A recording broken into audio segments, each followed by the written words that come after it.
ما برای شما بگم که یک نفری که مخنث است و او آموخته شدگی از این چیز، یک مرد که در همین کنته بدن آموخته شدگی است، از او هیچ وقت فرزندی به دنیا نمیاد دیگر.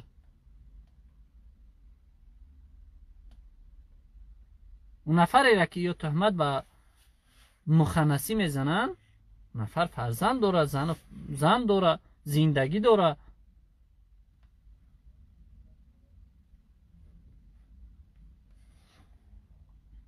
یکی گپ بالایی است که تا امروز از جانب هیچ کدام مخالف یگان واکنش نشان داده نشد در این قضیه.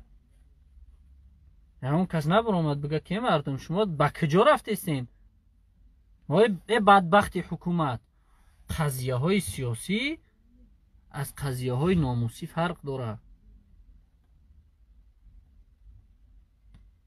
شما نخواه که به خاطر یک مخالف خطانه گل زدن بگیرین آبروی ملت بریزین در زمین.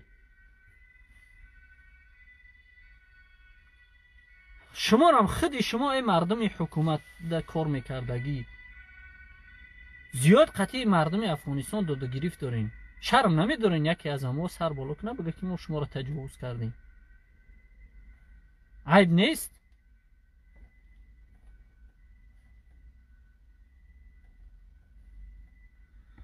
خلاصه من به خدا قسم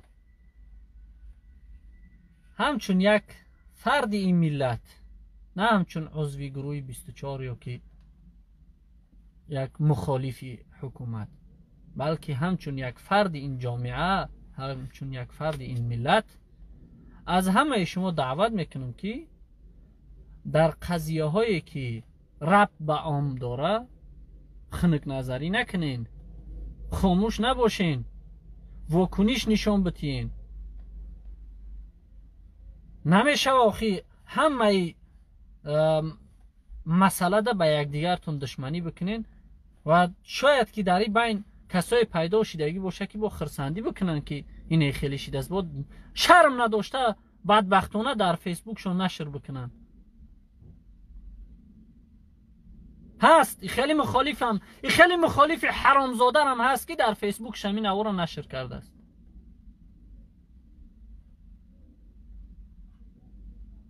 ما واقعا از اونه که حکومت یا تهمت بالای یک مخالف میزنه و میگه که این مخنث است، همون مخالفای را مخنث میدانم که همین او را در فیسبوکاشون نشر میکنن.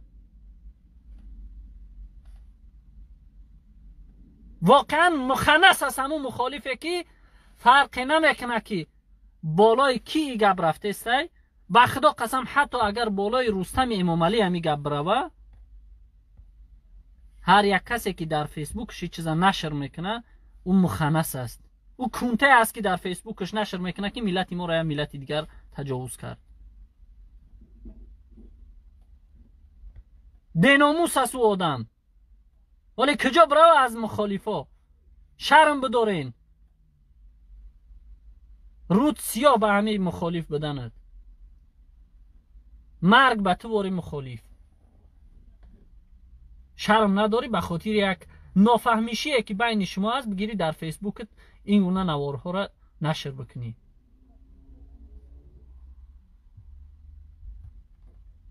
یک نوار تهمتیه که درباره محمد اقبال صدرالدین از جانب حکومت تیار شدگی است، اونم نوار منظورم است.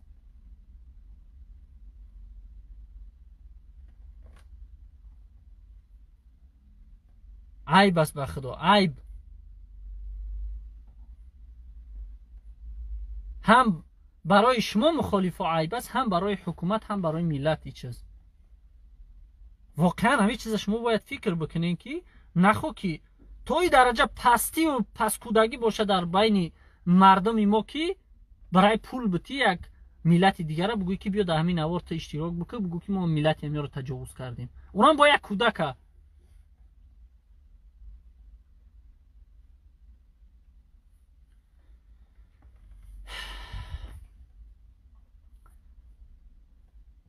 همه چیز واقعا قابل ذکر است. یک حالت‌هایی هست حاضی در تاجیکستان که نمیشه نگویش. امروز ملت تاجیک به یک جای رسیدگی است که هیچ کدامش مسئولیت خچه انجام نمیتیه.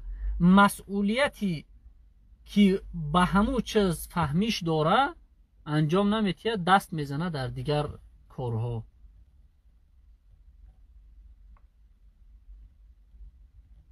یک ملای دیگر هم، یک بدبخت ملا سابق مخالف هم براوردن در اون نوار اشتراک کرده است. او هم همه چیزا را اقرار میکنه، تصدیق میکنه.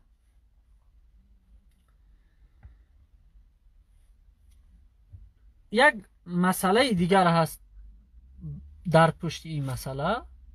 بعد از این مسئله یعنی نگاه کنین، امروز یک روزهای شده است که حکومت تاجیکستان ملاها را به صحنه میبره تا اینکه مخالفا را بعد بگن مثلا تحقیر بکنن.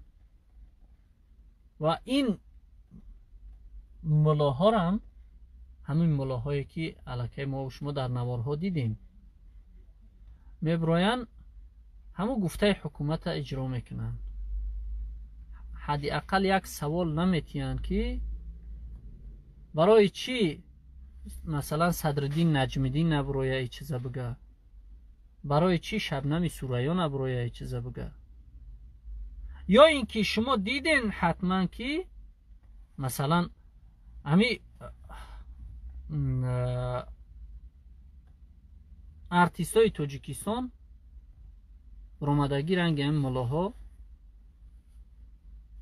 دست به دامن مخالفا زده باشند.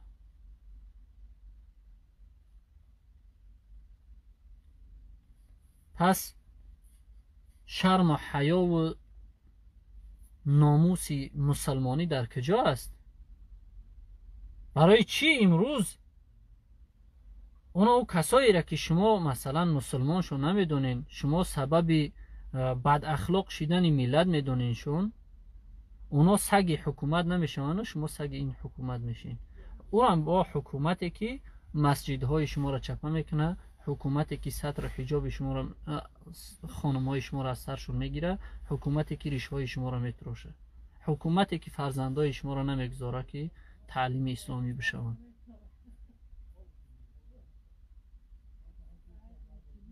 برای چی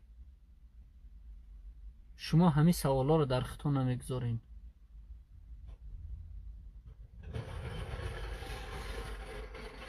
برای که شما نمیدونین دیگر که چگونه باید زندگی بکنین.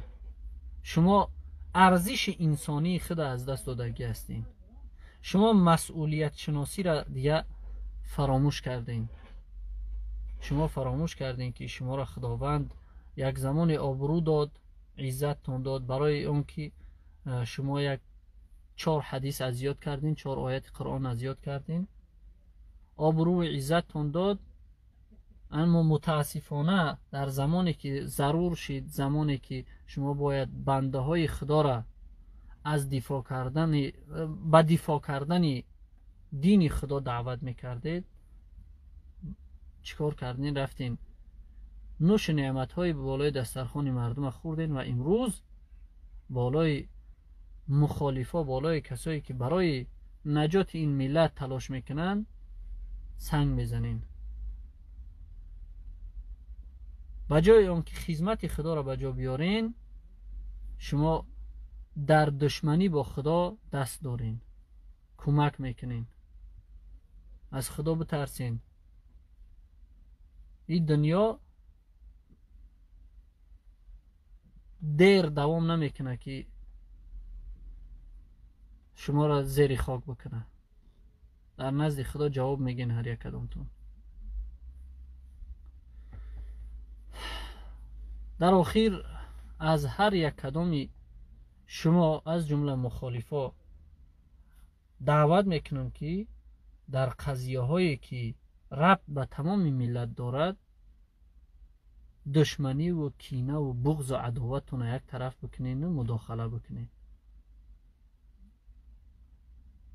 نگذارین که یک نفر شما را، حکومتی که نه ناموس داره و نه شرف داره، کنته اعلام بکنه، دیگران تماشا بکنین، در فیسبوکاتون نشر بکنین. السلام علیکم و رحمت الله و برکاته.